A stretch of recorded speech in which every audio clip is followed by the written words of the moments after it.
Bonjour à tous. Bon, je me suis dit que je vais faire une grosse vidéo. Bon, je sais pas si elle va être longue, mais je me suis dit que comme on est à la fin de l'année quand même, pour moi on est déjà à la fin de l'année hein, parce que il n'y a pas d'autres choses intéressantes qui vont sortir. Du coup, je me suis dit que là les critiques, ça allait être fini et que ça reprendra bien sûr l'année prochaine, hein.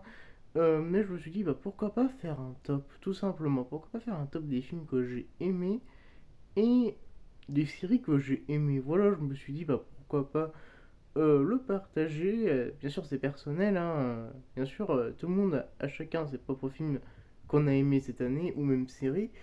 Mais je me suis dit que j'allais en parler. Et puis, bah, voilà, allez, on commence. On va commencer bah, allez, par les séries, tiens, pourquoi pas.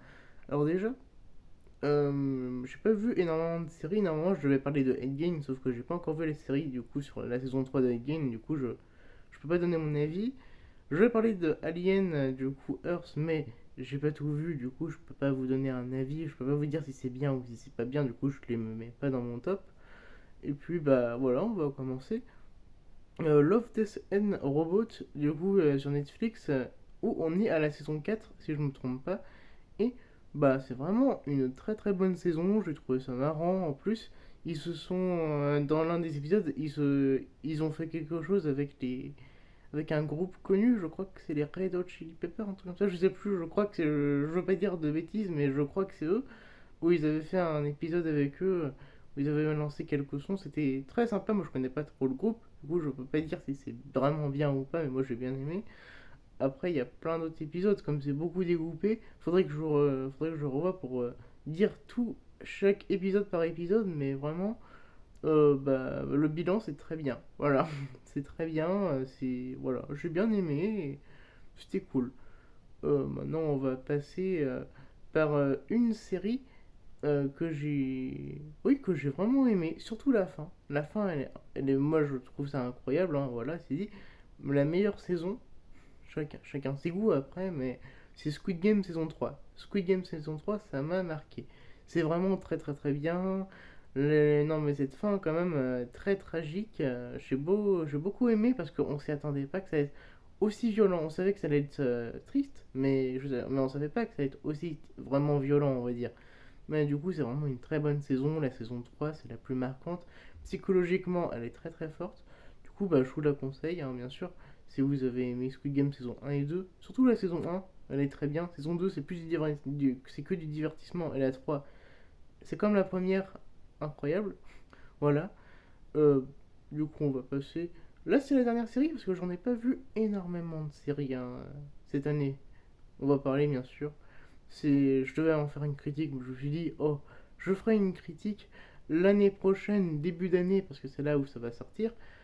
Là, on est au volume 1 de Stranger Things, saison 5, du coup. Et j'aime beaucoup le volume 1. C'est dit, les 4 premiers épisodes, c'est très très très bien. Moi, j'ai bien aimé. Surtout l'épisode 2, pour moi, je le trouve excellent. J'ai vraiment aimé, surtout que ça tourne beaucoup. C'est la comparaison avec Harry Potter que j'aime bien dans l'épisode 4, mais après, oui, franchement, c'est vraiment un bon volume. Moi, j'ai beaucoup aimé. Il y avait pas mal. Ils ont essayé avec plutôt pas mal d'humour ou même un peu de tragédie. C'est juste très très bien. C'est comme l'un des personnages hein, dedans. Je crois que c'est Mike. Oui, c'est ça, c'est Mike. Ils ont mieux travaillé dessus, je trouve. Je trouve qu'il est plus impactant. En fait, voilà, il est mieux, il est plus intéressant. On le suit plus dedans. Voilà. Moi, je préfère plus le personnage maintenant, dans cette dernière saison, que avant, parce que avant, il était moins.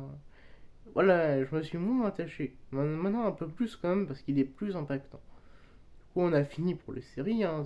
Je vous l'ai dit, j'ai pas vu beaucoup de séries. On va parler des films. Et en film, j'en ai vu 4 si je me trompe pas, dans l'année. Et bien sûr, je vais vous les dire. On va commencer par Mission Impossible je veux dire Dead Reckoning partie 2 ou Final Reckoning, c'est comme vous voulez, moi je l'appelle Mission Impossible 8.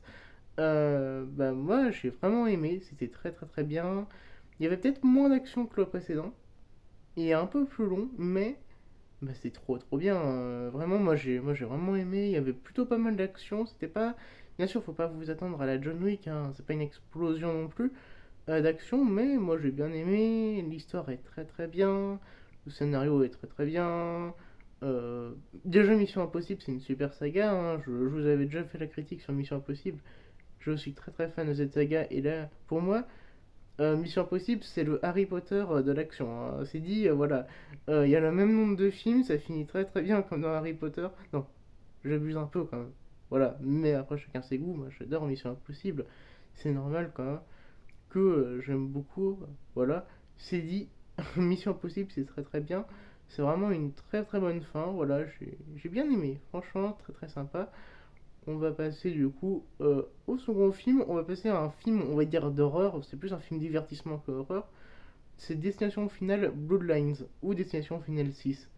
Destination Finale 6, c'est vraiment un film très très bien pour moi. Là, on est vraiment à la perfection des destinations finales. Parce que pour moi, les destinations finales qui sont très très bons, c'est les trois premiers.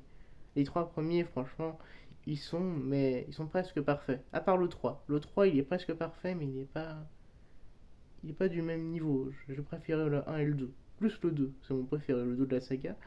Mais, Destination Finale 6, on s'est dit, qu'est-ce qu'ils vont nous faire? Ils vont tourner du pot ou pas? Parce que le 4 et le 5, ils sont nuls, hein.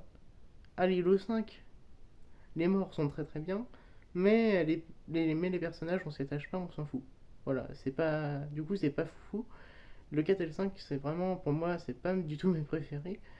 Et le 6, bah, franchement, il est déjà dans mes préférés. Pour moi, c'est le 1, 2, 6. Parce que le 3, il était bien, mais voilà. Allez, 1, 2, 3, 6, c'est les meilleurs. Voilà, c'est dit. Il rentre déjà dans les meilleurs, il est vraiment une claque. C'est comme Saw quand il était sorti, le dixième, hein. On avait tous peur de se dire qu'est-ce qu'ils vont nous faire. Parce qu'après Spiral, qui était pas fou, on avait eu peur. Et là, le 10, il est clairement dans les meilleurs de la saga, quoi. Et bah, c'est ce qu'on attend aussi, hein, nous les fans de l'horreur, pour ça. Du coup, bah, c'est vraiment très bien. Session finale Bloodlines, vraiment très très bien. Après, on a eu. Allez, ouais, oui, je vais en parler. Parce qu'il est sorti, il est sorti avant, il est sorti il y a même pas un mois. Je dis que ça va faire bientôt 2 mois, mais c'est en fin d'année je veux dire, c'est en fin de mois qu'il était sorti.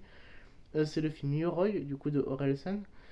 Bon, bah, le film, j'ai vraiment aimé. C'était vraiment une petite pépite française. Pour moi, j'ai vraiment adoré. C'était très très bien. Il y a vraiment un côté que j'aime beaucoup dans le film.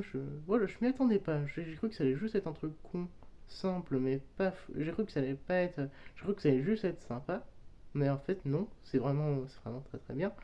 Je ne comprendrais pas comment critiquer ce film. Il est vraiment très très très bien, hein, je trouve, hein. Il est vraiment une petite pépite. Bon, bien sûr, la bande-son, ça vient de l'album qu'il a sorti, La Fuite en Avant, qui est excellent. L'album aussi est excellent, c'est dit, voilà. Euh, voilà, c'est vraiment super. Et j'ai rien d'autre à dire sur ce film. Quand il sortira en DVD, bien sûr, et même en streaming, il faudra le revoir parce qu'il est vraiment excellent. Et bah, on va passer du coup au dernier film de l'année que j'ai vu. Là, je l'ai vu 2 fois. Je l'ai vu hier, bien sûr, pour en parler. Et je l'ai vu quelques jours après sa sortie. C'est un film Netflix qui a très très bien marché. Il était dans le top 1, je crois, pendant pas mal de temps. Le film est vraiment. Je m'y attendais pas. En plus, il va y avoir une sortie physique. J'ai hâte de savoir quand. Voilà, j'ai hâte de la voir. C'est incroyable. C'est Frankenstein. Frankenstein, du coup, de 2025. Qui est vraiment très très très bien. On suit bien sûr. Là, oui, je vous fais pas le synopsis parce que si vous, je l'ai déjà fait dans les critiques, ça sert à rien. Mais Frankenstein, c'est vraiment un très très très bon film. Les décors sont incroyables, les personnages sont incroyables, les acteurs sont très très forts. L'ambiance générale est très bien. Il y a des moments qui me font penser que c'est Tim Burton qui les a fait tellement que c'est sombre et en même temps rigolo. Pour moi, ça me fait très penser à du Tim Burton, même si c'est Guillermo del Toro qui est très très fort pour avoir fait ce film. Parce que moi, je connais pas trop Guillermo del Toro. À part la série Le Cabinet de Curiosité, j'ai pas vu de film de lui. Voilà, c'est dit. Je sais qu'il y a plein de films très connus qu'il a fait, mais je n'ai pas encore vu. J'ai hâte de les voir par contre. Mais bah ouais, c'est vraiment super. La créature est très très bon. Et je dirais, il est très très. Voilà, il fait pas peur, mais il est plus. On s'y attache quoi. On dirait pas, mais on peut s'attacher à une créature. Et c'est vraiment beau quoi, hein. J'ai pas beaucoup de films comme ça qui me viennent en tête.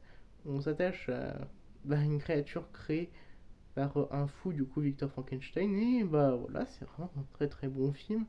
je vous le conseille. Et puis, bah, merci d'avoir suivi. C'était mon petit top. Voilà. En tout, j'ai parlé. Oui, c'est ça, il y avait au moins. Oui, au moins 7 choses, c'est pas mal quand même. Euh, c'est un top 7 on va dire. Voilà, c'est pas énorme, bien sûr, mais voilà, je me suis dit que ça pouvait être intéressant.